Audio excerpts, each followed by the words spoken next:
მე იოსომ გადამარჩინა. როგორ გადაგარჩინა? თავის თავი გადაარჩინა. შენ როგორ გადაგარჩენს?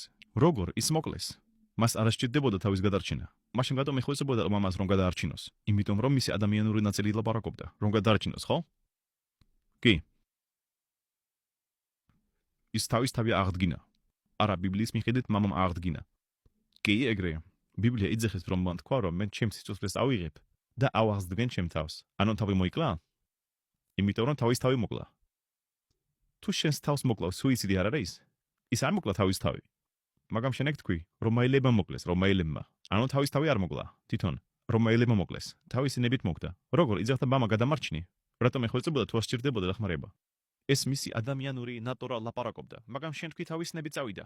კი, თავის ნებით მიდიოდა, კარგი, მაშინ რატომ სთხოვდა დახმარებას? ადამიანური ნატურა იყო. ანუ თავისი ნებით აკდებოდა. კება ალლაჰს ისლამისთვის. დენიოლე გეყოფა ხუმრობა.